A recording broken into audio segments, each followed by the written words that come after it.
G Kannada news DNA ಮೂರನೇ ಸುದ್ದಿ. ಭಾರತದ ರಾಷ್ಟ್ರ ರಾಜಕಾರಣದಲ್ಲಿ ಆಗ್ತಾ ಇರುವಂತಹ ಬೆಳವಣಿಗೆಗಳು. ಮೇ 4ಕ್ಕೆ ಪಂಚರಾಜ್ಯಗಳ ಚುನಾವಣೆಯ ಫಲಿತಾಂಶ ಬಂತು. ಅದರಲ್ಲಿ ಪಶ್ಚಿಮ ಬಂಗಾಳದಲ್ಲಿ ಸುದೀರ್ಘ 15 ವರ್ಷಗಳ ಕಾಲ ಆಡಳಿತದಲ್ಲಿದ್ದಂತಹ ದೀದಿಯವರ ತೃಣಮೂಲ ಕಾಂಗ್ರೆಸ್ ಅಧಿಕಾರವನ್ನು ಕಳೆದುಕೊಂಡಿತು. ಅದಾದ ನಂತರ ಋತುಪರ್ಣ ಬ್ಯಾನರ್ಜಿ ನೇತೃತ್ವದಲ್ಲಿ 58 ಜನ ಶಾಸಕರು ಬಂಡಾಯ ಎದ್ರು, 20 ಜನ ಸಂಸದರು ಬಂಡಾಯ ಎದ್ರು, ರಾಜ್ಯಸಭೆಯಲ್ಲಿ ಕೆಲವೊಂದಿಷ್ಟು ಜನ ರಾಜೀನಾಮೆ ಕೊಟ್ಟರು. ಎಲ್ಲ ಬೆಳವಣಿಗೆಗಳಾಯಿತು. ಸುದೀರ್ಘ 34 ವರ್ಷಗಳ ಕಾಲ ಯಾವ ಕಮ್ಯುನಿಸ್ಟ್ ಪಾರ್ಟಿ ಪಶ್ಚಿಮ ಬಂಗಾಳವನ್ನು ಆಡಳಿತವನ್ನು ನಡೆಸಿತ್ತೋ ಆ ಆಡಳಿತ ವಿರುದ್ಧ ತೊಡೆ ತಟ್ಟಿ ಕಾಂಗ್ರೆಸ್ನಲ್ಲಿದ್ದು ಕಾಂಗ್ರೆಸ್ನಿಂದ ಹೊರಗಡೆ ಬಂದು ತೃಣಮೂಲ ಕಾಂಗ್ರೆಸ್ಸನ್ನು ಕಟ್ಟಿ 15 ವರ್ಷಗಳ ಕಾಲ ಮುಖ್ಯಮಂತ್ರಿ ಆಗಿದ್ದಂಥ ಪಶ್ಚಿಮ ಬಂಗಾಳದ ಮಾಜಿ ಮುಖ್ಯಮಂತ್ರಿ ಮಮತಾ ಬ್ಯಾನರ್ಜಿ ಇವತ್ತು TMCಯಿಂದಲೇ ಔಟ್ ಆಗಿದ್ದಾರೆ. TMCಯಿಂದಲೇ ಅವರನ್ನು ಹೊರಹಾಕಲಾಗಿದೆ. ಎಂಥ ವಿಪರ್ಯಾಸ ನೋಡಿ. ಪಾರ್ಟಿಯನ್ನು ಕಟ್ಟಿದ್ರು, ಮುಖ್ಯಮಂತ್ರಿ ಆಗಿದ್ದರು. ಇಷ್ಟು ದಿನಗಳ ಕಾಲ ಮಮತಾ ಬ್ಯಾನರ್ಜಿ ಅವರೇ ಹೇಳಿದ್ದು ನಡೀತಾ ಇತ್ತು. ಬಟ್ ಇವತ್ತಿನ ವಿಪರ್ಯಾಸ ಅಂತ ಹೇಳಿದರೆ ಪಶ್ಚಿಮ ಬಂಗಾಳದ ರಾಜಕಾರಣದಲ್ಲಿ ಮಮತಾ ಬ್ಯಾನರ್ಜಿ TMCಯಿಂದ ಔಟ್ ಆಗಿರೋದು. ಏನು ಬೆಳವಣಿಗೆ ಆಯಿತು? ಕಾನೂನಾತ್ಮಕವಾಗಿ ಸಾಧ್ಯ ಇದೆಯಾ? ಮಹಾರಾಷ್ಟ್ರದಲ್ಲಿ ಶಿವಸೇನೆ ಏಕನಾಥ್ ಶಿಂದೆ ಉದ್ಧವ್ ಠಾಕ್ರೆ ಅವರ ನಡುವೆ ಏನು ಬೆಳವಣಿಗೆ ಆಗಿತ್ತು, ಅಂತಹ ಬೆಳವಣಿಗೆ ಆಗುತ್ತಾ ಡೀಟೇಲ್ಸ್ ನೋಡ್ತಾ ಹೋಗೋಣ. TMC ಅಧ್ಯಕ್ಷ ಸ್ಥಾನದಿಂದ ಇದೀಗ ದೀದಿ ಔಟ್ ಆಗಿರೋ ಘಟನೆ. TMC ಅಧ್ಯಕ್ಷರೇ ಆಗಿದ್ದರು, ರಾಷ್ಟ್ರೀಯ ಅಧ್ಯಕ್ಷರೇ ಆಗಿದ್ದರು ಮಮತಾ ಬ್ಯಾನರ್ಜಿ. ಇದೀಗ ಆ ಸ್ಥಾನದಿಂದ ಔಟ್ ಆಗಿದ್ದಾರೆ. ಮಮತಾ ಬ್ಯಾನರ್ಜಿ ಅವರನ್ನು ಅಧ್ಯಕ್ಷ ಸ್ಥಾನದಿಂದ ಬಂಡಾಯ ನಾಯಕರೆಲ್ಲ ಕೆಳಗಿಳಿಸಿದ್ರು. TMCಯ ನೂತನ ರಾಷ್ಟ್ರೀಯ ಅಧ್ಯಕ್ಷರಾಗಿ ಹಿರಿಯ ಶಾಸಕ ಆರೂಪ್ ರಾಯ್ ಆಯ್ಕೆ ಆಗಿದ್ದಾರೆ. ನೋಡಿ, 2021ರ ಚುನಾವಣೆಯಲ್ಲಿ 215 ಸ್ಥಾನವನ್ನು ತೃಣಮೂಲ ಕಾಂಗ್ರೆಸ್ ಗಳಿಸಿತ್ತು. ಈ ಬಾರಿ ಆ ಸ್ಥಾನಗಳು ಕೇವಲ 80ಕ್ಕೆ ಕುಸಿತ ಆಯಿತು. ಸ್ವತಃ ಮಮತಾ ಬ್ಯಾನರ್ಜಿ ಭವಾನಿಪುರ ವಿಧಾನಸಭಾ ಕ್ಷೇತ್ರದಲ್ಲಿ ಸುವೇಂದು ಅಧಿಕಾರಿ ವಿರುದ್ಧ ಚುನಾವಣೆಯನ್ನು ಸೋತರು. ಚುನಾವಣೆಯ ಸೋತ ನಂತರ ಪಕ್ಷದಲ್ಲಿ ಆದಂತಹ ಅಸಮಾಧಾನ, ಒಬ್ಬ ವ್ಯಕ್ತಿಯನ್ನು ಕರೆದುಕೊಂಡು ಹೋಗಿ ಸೋಮದೇವ್ ಚಟರ್ಜಿ ಅನ್ನುವಂಥ ವ್ಯಕ್ತಿಯನ್ನು ಕರೆದುಕೊಂಡು ಹೋಗಿ ವಿರೋಧ ಪಕ್ಷದ ನಾಯಕರನ್ನಾಗಿ ಮಾಡೋದಕ್ಕೆ ಮಮತಾ ಬ್ಯಾನರ್ಜಿ ಪ್ರಯತ್ನ ಪಟ್ಟರು. ಅದಕ್ಕಾಗಿ ಋತುಪರ್ಣ ಬ್ಯಾನರ್ಜಿ ಸೇರಿದಂತೆ ಕೆಲವೊಂದಿಷ್ಟು ಶಾಸಕರ ಸಹಿಗಳನ್ನು ಕೂಡ ನಕಲಿ ಮಾಡಲಾಗಿತ್ತು.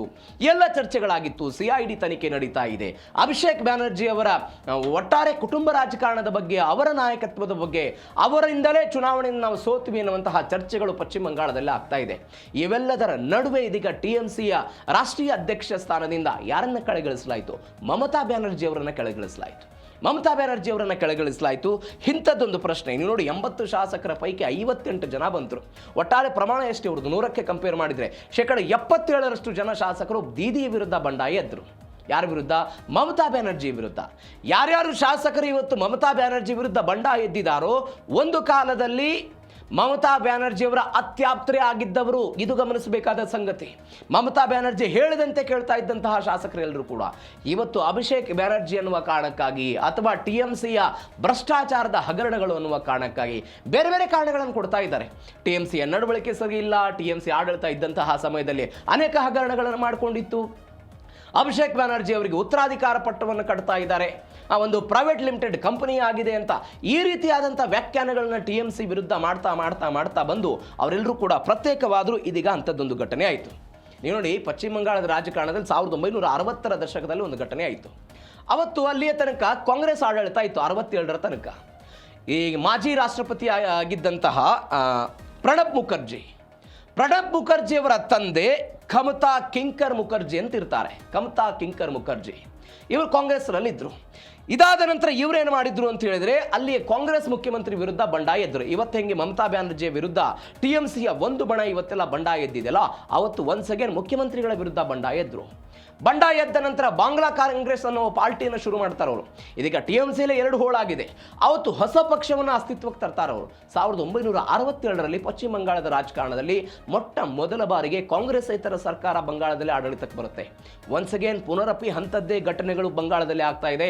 ಆ ಮುಖಾಂತರ ದೀದಿಯವರ ಈ ಅಧ್ಯಕ್ಷ ಸ್ಥಾನಕ್ಕೆ ಕೊಟ್ಟಿದ್ದಾರೆ ಆರೂಪ್ ರಾಯ್. ಇವರೆಲ್ಲ ಹಿರಿಯ ಶಾಸಕರು, ಕಾಕೋಲಿ ಘೋಷ್, ದಸ್ತಿದಾರ್, ಇವರೆಲ್ಲ ಸಂಸದರು, ಇವರೆಲ್ಲ ಆರೋಪಗಳನ್ನು ಮಾಡಿದ್ದನ್ನು ನೋಡಿದ್ದೀವಿ. ಬೇರೆದವರಿಗೆ ಅವಕಾಶವನ್ನು ಮಾಡಿಕೊಡ್ತಾ ಇದ್ದಾರೆ.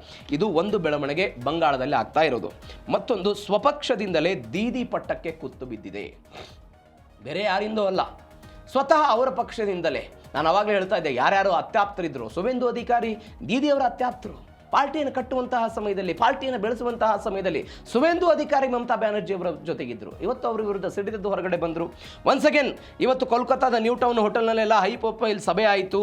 ಋತುಬ್ರತ್ ಬ್ಯಾನರ್ಜಿ ನೇತೃತ್ವದಲ್ಲಿ ಒಂದು 500ಕ್ಕೂ ಹೆಚ್ಚು ಜನ ಎಲ್ಲ ನಾಯಕರುಗಳೆಲ್ಲ ಸೇರಿದ್ರಲ್ಲಿ, ಪಾರ್ಟಿಯ ಬೇರೆ ಬೇರೆ ನಾಯಕರುಗಳೆಲ್ಲ ಸೇರಿದರು.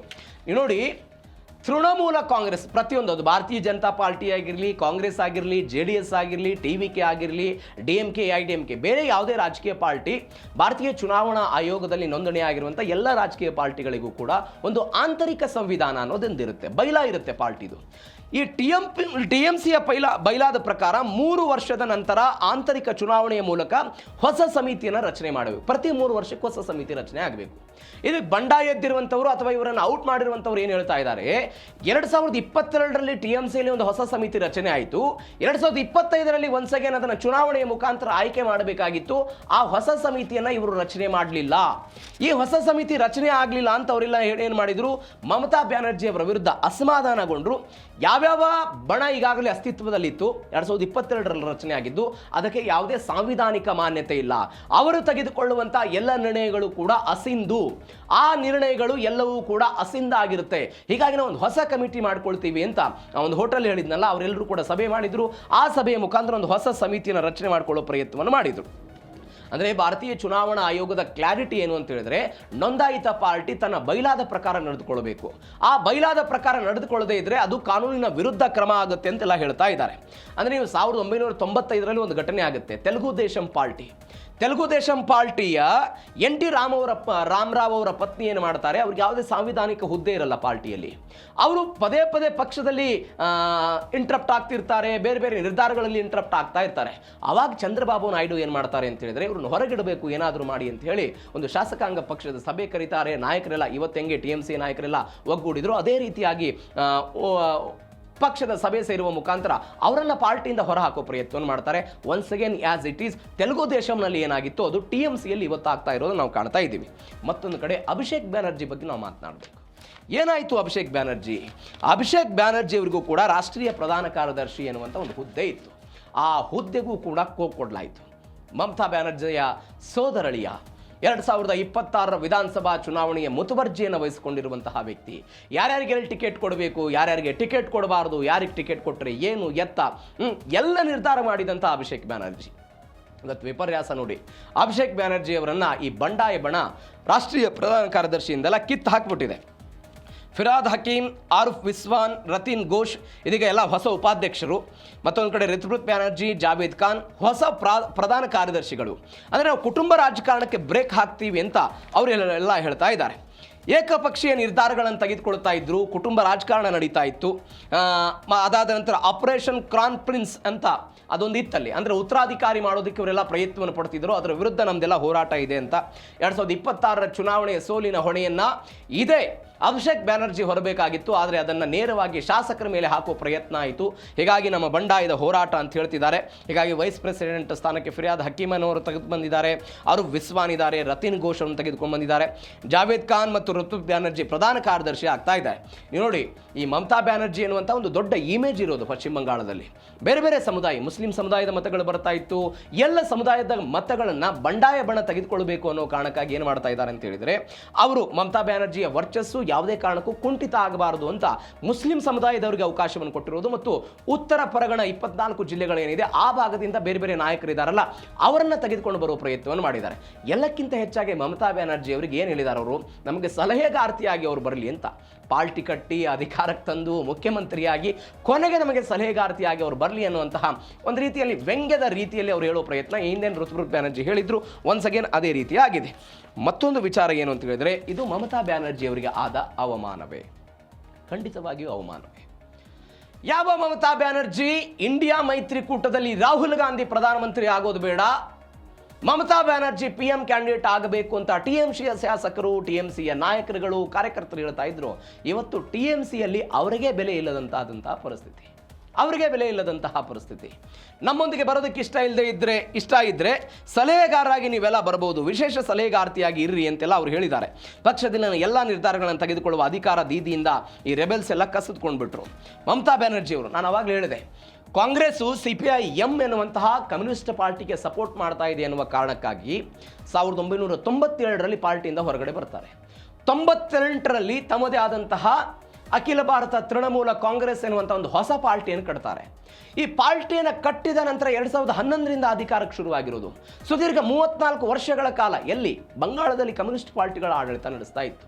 ಈ ಆಡಳಿತದ ವಿರುದ್ಧ ನಂದಿಗ್ರಾಮದಲ್ಲಿ ದೊಡ್ಡ ಮಟ್ಟದ ಹೋರಾಟಗಳಾಯಿತು. ಭೂಮಿಯನ್ನು ಕೊಡುವಂತಹ ವಿಚಾರಕ್ಕೆ ಸಂಬಂಧಪಟ್ಟಂತೆ ದೊಡ್ಡ ಮಟ್ಟದ ಹೋರಾಟಗಳು ಎಲ್ಲವೂ ಆದ ನಂತರ ಕೊನೆಗೆ ಇವತ್ತು ಪರಿಸ್ಥಿತಿ ಅವರೇ ಇದೀಗ ಹೊರಗೆ ಬರ್ತಾ ಇರೋದು. ಇದಕ್ಕೆ ಕಾರಣ ಯಾರು? ಬೇರೆ ಯಾರೂ ಅಲ್ಲ, TMC ನಡೆದುಕೊಂಡು ಬಂದಂತಹ ರೀತಿ. ನೀವು ನೋಡಿ, ಬಂಗಾಳದ ರಾಜಕಾರಣವೇ ಹೆಂಗಿದೆ. ಮೊದಲ ಅವಧಿ ಕಾಂಗ್ರೆಸ್ಸು, ಅದಾದ ನಂತರ ಕಮ್ಯುನಿಸ್ಟ್ ಪಾರ್ಟಿ, ಇವತ್ತು TMC, ಇದಾದ ನಂತರ BJPಗೆ ಆಡಳಿತವನ್ನು ಕೊಟ್ಟಿದ್ದಾರೆ. 10-15 ವರ್ಷಗಳ ಕಾಲ ಆಡಳಿತ ಸಿಕ್ಕಾಗ ಈ ಆಡಳಿತದಲ್ಲಿ ಹಗರಣಗಳೇ ಸದ್ದು ಪಶ್ಚಿಮ ಬಂಗಾಳದಲ್ಲಿ ಮಾಡಿತು. ಅದು ಪ್ರಾಥಮಿಕ ಶಾಲಾ ಶಿಕ್ಷಕರ ನೇಮಕಾತಿ ಹಗರಣ ಆಗಿರ್ಬೋದು, ಅತ್ಯಾಚಾರದ ಪ್ರಕರಣಗಳಾಗಿರ್ಬೋದು, ಆಸ್ತಿಗಳನ್ನು ದೋಚುವಂತಹ ಪ್ರಕರಣಗಳಾಯಿತು.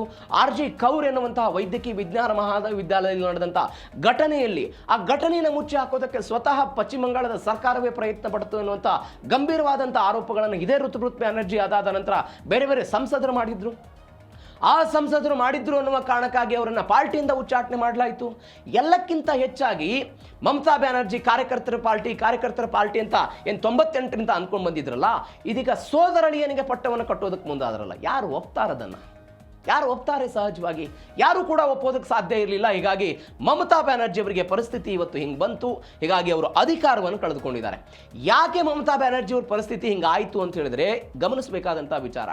ನೀವು ನೋಡಿ, ಕಳೆದ ಬಾರಿಯ ಚುನಾವಣೆಯಲ್ಲಿ ಅವರೇನು ಮಾಡಿದ್ರು, 2 ಕ್ಷೇತ್ರಗಳಲ್ಲಿ ಸ್ಪರ್ಧೆ ಮಾಡಿ 1 ಕ್ಷೇತ್ರವನ್ನು ಆದರೂ ಗೆದ್ದು ಶಾಸಕರಾಗಿ ಉಳಿದಿದ್ರು, ಮುಖ್ಯಮಂತ್ರಿ ಆದರು. ಅದಾದ ನಂತರ ಇವತ್ತು ಬಂಗಾಳದಲ್ಲಿ ಹೆಂಗಾಗಿದೆ ಪರಿಸ್ಥಿತಿ ದೀದಿ ಅವರದ್ದು ಅಂತ ಹೇಳಿ, ಭವಾನಿಪುರ ವಿಧಾನಸಭಾ ಕ್ಷೇತ್ರ ಯಾರ ವಿರುದ್ಧ ಸೋತರು? ಇದೇ ಸುವೇಂದು ಅಧಿಕಾರಿ ವಿರುದ್ಧ ಸೋತರು. ಅಧಿಕಾರ ಇಲ್ಲ, ಶಾಸಕತ್ವ ಸ್ಥಾನ ಇಲ್ಲ, ಯಾವುದೇ ಅಧಿಕಾರ ಇಲ್ಲದಂತಹ ಸಮಯದಲ್ಲಿ ಏನು ಮಾಡ್ತಾರೆ ಮಮತಾ ಬ್ಯಾನರ್ಜಿ? ಈ ಪ್ರಶ್ನೆ ಸಹಜವಾಗಿದೆ. ಹೀಗಾಗಿ ದೊಡ್ಡ ಮಟ್ಟದ ಅವಮಾನವನ್ನು ಇದೀಗ ಮಮತಾ ಬ್ಯಾನರ್ಜಿ ಎದುರಿಸಬೇಕಾಗಿದೆ. ಇಂಡಿಯಾ ಮೈತ್ರಿಕೂಟದಲ್ಲಿ ತನ್ನ ಇದ್ದಂತಹ ಶಕ್ತಿಯನ್ನು ಕೂಡ ಸಹಜವಾಗಿ ಕಡಿಮೆ ಮಾಡಿಕೊಂಡಂತಾಗುತ್ತೆ. ಇದು ಸಹಜವಾಗಿ ಕಡಿಮೆ ಆಗುತ್ತೆ. ಏನು ಮಾಡ್ತಾರೆ ನೋಡೋಣ. ಮತ್ತೊಂದು ಬೆಳವಣಿಗೆ ಏನು ಅಂತ ಹೇಳಿದರೆ, 9 ರೆಬೆಲ್ ನಾಯಕರ ಉಚ್ಚಾಟನೆ.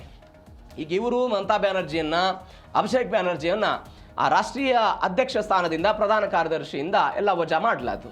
ಇದೀಗ 9 ರೆಬಲ್ ನಾಯಕರನ್ನು ಇವರು ಉಚ್ಚಾಟನೆ ಮಾಡಿದ್ದಾರೆ. ಯಾರು? ಈ ಕಡೆದವರು. ಬಂಡಾಯಗಾರರ ಸಭೆಯ ಬೆನ್ನಲ್ಲೇ ಆರೂಪ್ ರಾಯ್ ಸೇರಿದಂತೆ 9 ಮಂದಿಯ ಉಚ್ಚಾಟನೆ ಆಗಿದೆ. ಫಿರಾದ್ ಹಕೀಮ್, ಆರೂಪ್ ವಿಶ್ವಾಸ್, ರತಿನ್ ಘೋಷ್ಗೆ TMCಯಿಂದ ಶೋಕಾಸ್ ನೋಟಿಸ್ ಕೊಟ್ಟಿದ್ದಾರೆ. ಅಂದರೆ ಮಮತಾ ಬಣ ಕೊಟ್ಟಿರೋ ನೋಟಿಸ್ ಇದು. ಪಕ್ಷ ವಿರೋಧಿ ಚಟುವಟಿಕೆ ಹಿನ್ನೆಲೆ ಮಮತಾ ಪಾಳ್ಯದಿಂದ ಒಂದು ಕಠಿಣ ಕ್ರಮ ಅಂತ ಹೇಳ್ತಿದ್ದಾರೆ. ನಾವು ಮೊದಲೇ ಹೊಸ ಸಮಿತಿ ರಚಿಸಿದ್ದೀವಿ ಅಂತೆಲ್ಲ ಮಮತಾ ಬಣ, ಅಂದರೆ ನಾನು ಅವಾಗಲೇ ಹೇಳಿದ್ನಲ್ಲ, 3 ವರ್ಷಗಳಾದ ನಂತರ ಹೊಸ ಸಮಿತಿ ಅಸ್ತಿತ್ವಕ್ಕೆ ಬರಬೇಕಾಗಿತ್ತು, ಇವರು ರಚನೆ ಮಾಡಿಲ್ಲ, ಹೀಗಾಗಿ ಅದು ಅಸಿಂಧು ಅಂತ. ಇವ್ರೇನು ಹೇಳ್ತಿದ್ದಾರೆ, ಇಲ್ಲ ನಾವು ಸಮಿತಿ ರಚನೆ ಮಾಡಿದ್ವಿ, ಸಮಿತಿ ಎಲೆಕ್ಟ್ ಆಗಿತ್ತು ಅಂತ ಅದನ್ನು ಪ್ರತಿಪಾದನೆ ಮಾಡಿ ಅದನ್ನು ಸ್ಪಷ್ಟನೆ ಕೊಡೋ ಪ್ರಯತ್ನವನ್ನು ಮಾಡಿದ್ದಾರೆ. ಚುನಾವಣಾ ಆಯೋಗಕ್ಕೆ ನಾವು ಮೊದಲೇ ಮಾಹಿತಿ ಕೊಟ್ಟಿದ್ದೀವಿ ಅಂತ. ನೀವು ನೋಡಿ, ಪಕ್ಷಾಂತರ ನಿಷೇಧ ಕಾಯ್ದೆ ಇದೆ. ಆ ಕಾಯ್ದೆಯ ಪ್ರಕಾರವೂ ಕೂಡ ಇವರಿಗೆ ಹೋರಾಟ ಮಾಡೋದಕ್ಕೆ ಸಾಧ್ಯ ಇಲ್ಲ. ಯಾಕಂದರೆ 77% ಇದೆ. ನೀವು ಕಳೆದ ಬಾರಿ ಈ ಶಿವಸೇನೆ, ಏಕನಾಥ್ ಶಿಂದೆ ಮತ್ತು ಉದ್ಧವ್ ಠಾಕ್ರೆ ಅವರ ಬಣ 2 ಭಾಗ ಆದಂಥ ಸಮಯದಲ್ಲಿ 70% ಶಾಸಕರು ಇದ್ದಿದ್ದಕ್ಕನೇ ಏನು ಮಾಡ್ತು ಕೋರ್ಟು, ಏಕನಾಥ್ ಶಿಂದೆ ಅವರ ಶಿವಸೇನೆ ಒರಿಜಿನಲ್ ಅಂತ ಅವರಿಗೆ ಚಿಹ್ನೆಯನ್ನು ಕೊಡೋ ಪ್ರಯತ್ನವನ್ನು ಮಾಡ್ತು. ಹೀಗಾಗಿ 77% ಶಾಸಕರು ಬಂಡಾಯ ಎದ್ದು ಬಿಟ್ಟಿದ್ದಾರೆ. ಹೀಗಾಗಿ ಏನು ಮಾಡ್ತಾರೆ ಕಾತ್ ನೋಡೋಣ ಆ ವಿಚಾರದಲ್ಲಿ. ಮತ್ತೊಂದು ಕಡೆ ಬಂಗಾಳ ರಾಜಕಾರಣದಲ್ಲಿ ದೊಡ್ಡ ಚದುರಂಗದಾಟ BJP ಮಾಡ್ತು ಅಂತ ನಾವು ಅದರ ಬಗ್ಗೆ ಹೇಳಿದ್ದೀವಿ. ಕರ್ನಾಟಕ ಭವನದಂತೆ ಪಶ್ಚಿಮ ಬಂಗಾಳದ ಒಂದು ಭವನ ದೆಹಲಿಯಲ್ಲಿದೆ. ಆ ಭವನಕ್ಕೆ ಸುವೇಂದು ಅಧಿಕಾರಿ ಹೋಗಿದ್ರು ಕೃತಜ್ಞತೆ ಸಲ್ಲಿಸೋದಕ್ಕೆ, ಋತುಪೃತ್ ಬ್ಯಾನರ್ಜಿ ಹೋಗಿದ್ರು. ಆ ಸಮಯದಲ್ಲಿ ಮಾತುಕತೆ ಆಗಿತ್ತಂತೆ. ಮಾತುಕತೆಯ ನಂತರ ಇಂಥದ್ದೊಂದು ಬೆಳವಣಿಗೆ ಆಯಿತು ಅಂತ. TMC ಸೋಲಿನ ಬಳಿಕ ಭಾರಿ ಕುಸಿತ ಆಗಿದೆ. 20 ಸಂಸದರು ಈಗಾಗಲೇ ತ್ರಿಪುರಾ ಮೂಲದ ಒಂದು NCPI ಪಕ್ಷದ ಜೊತೆಗೆ ವಿಲೀನ ಆಗಿದ್ದಾರೆ, NDAಗೆ ಸಪೋರ್ಟ್ ಮಾಡ್ತಾರೆ ಅಂತ. ಹೀಗಾಗಿ ಬಂಡಾಯದಿಂದ ಮಮತಾ ಬ್ಯಾನರ್ಜಿಗೆ ಎಲ್ಲ ಅಪಾಯ ಆಗುತ್ತಾ, ರಾಜಕೀಯ ಅಸ್ತಿತ್ವಕ್ಕಾಗಿ ಏನು ಮಾಡ್ತಾರೆ, ಕೋರ್ಟ್ ಮೊರೆ ಹೋಗ್ತಾರಾ ಅಂತ ಇದೊಂದೆಲ್ಲ ಚರ್ಚೆ ಆಗ್ತಾ ಇರುವಂಥ ವಿಚಾರ. BJP ಈ ಬಾರಿ 207 ಸ್ಥಾನಗಳನ್ನು ಗೆದ್ದು ಪಶ್ಚಿಮ ಬಂಗಾಳವನ್ನು ಗೆದ್ದರು. ಸುವೇಂದು ಅಧಿಕಾರಿ ಮುಖ್ಯಮಂತ್ರಿ ಆಗಿದ್ದರು. ಹೀಗಾಗಿ ಅವರು ಏನು ಮಾಡ್ತಾರೆ ಅಂತ, ಯಾಕಂದರೆ ಕೋರ್ಟಿಗೆ ಹೋದಾಗಲೂ ಕೂಡ ಕೋರ್ಟ್ ಏನು ತೆಗೆದುಕೊಳ್ಳುತ್ತೆ ನಿರ್ಧಾರವನ್ನು ಎನ್ನುವಂಥದ್ದೊಂದು ಪ್ರಶ್ನೆ ಇದೆ. ಯಾಕಂದರೆ ಮಹಾರಾಷ್ಟ್ರದ ಉದಾಹರಣೆ ಇರೋ ಕಾರಣಕ್ಕಾಗಿ ಬಂಗಾಳದ TMC ಕತೆ ಏನಾಗುತ್ತೆ ನೋಡೋಣ.